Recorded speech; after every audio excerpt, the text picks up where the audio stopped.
Continue for 14 kilometers.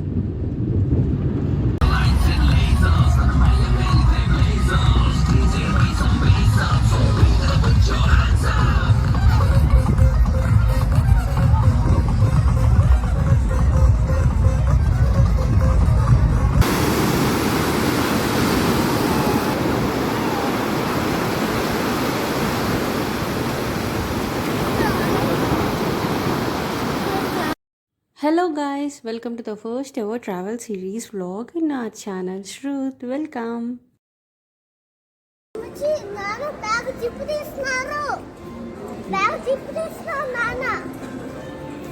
నాన్నకి ఏదో అవసరం వచ్చి ఉంటుందిలే.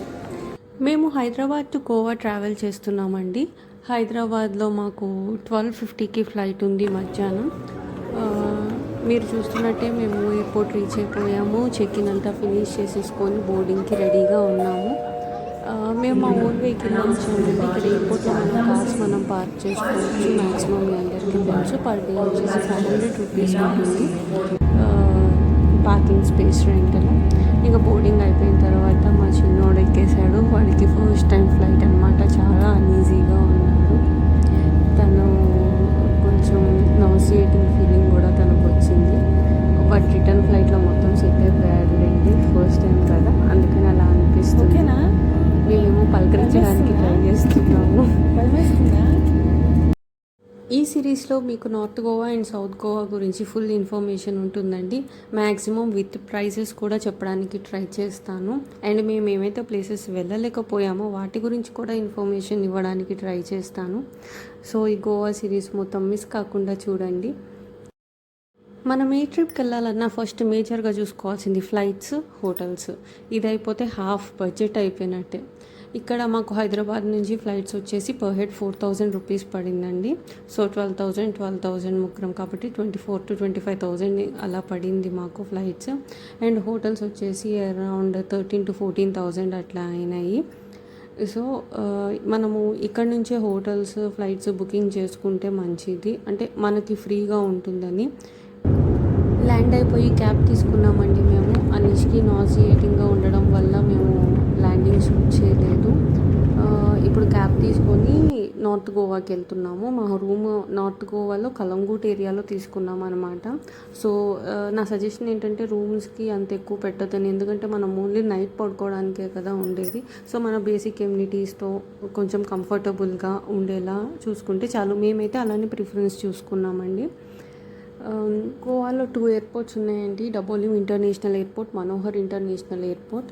సో మేము డబోలిమ్ ఇంటర్నేషనల్ ఎయిర్పోర్ట్లో దిగాము. అక్కడి నుంచి కలంగుట్ ఏరియాకి మాకు 1,500 ఛార్జ్ చేశారండి. అది బేసిక్ ఫేర్ అనుకుంటా. అందరికీ మ్యాక్సిమం 1,500 ఛార్జ్ చేస్తున్నారు. ఎయిర్పోర్ట్లో మనకి వచ్చాడు క్యాబ్స్ దొరుకుతాయండి, బుక్ చే. ఇప్పుడు మేము హోటల్ రీచ్ అయిపోయామండి. ఇది ఫ్యాబ్ హోటల్స్, కలంగుట్ బీచ్ దగ్గర, K7 బాగా ట్రెండ్స్ అని చెప్పేసి.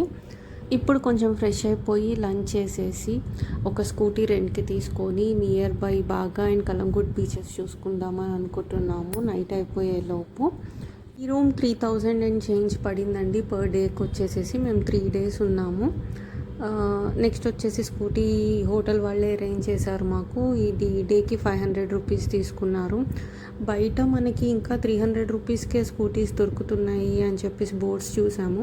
బట్ హోటల్ వాళ్ళు మాకు దగ్గర అయితే 500 రూపీస్ తీసుకున్నారు. ఈ గోవాలో మొత్తం ఫెసినో వే 2 వీలర్సే అండి మొత్తం ఎక్కువగా అసలు.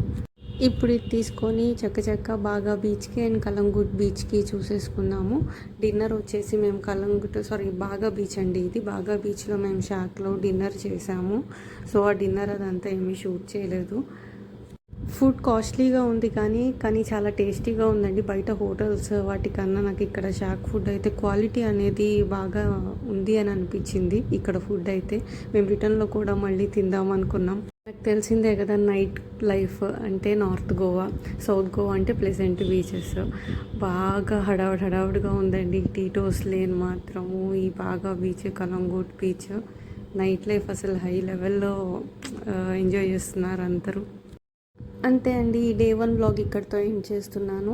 డే 2 వ్లాగ్ వచ్చేసి నెక్స్ట్ వీడియోలో మనం నార్త్ గోవాలో ప్లేసెస్ అన్నీ కవర్ చేసి దానికి సంబంధించిన ఇన్ఫర్మేషన్ అంతా కూడా మీతో షేర్ చేస్తాను. ఇవాళే ల్యాండ్ అయ్యాం కాబట్టి ఇంతకు మించి ఎక్కువ ఇన్ఫర్మేషన్ లేదు. ఎయిర్పోర్ట్ ఫేర్ అండ్ క్యాబ్స్ గురించి, స్కూటీ గురించి మాత్రమే చెప్పాను, హోటల్ డీటెయిల్స్ అంతే. Okay, thank you guys, bye bye, see you in my next video.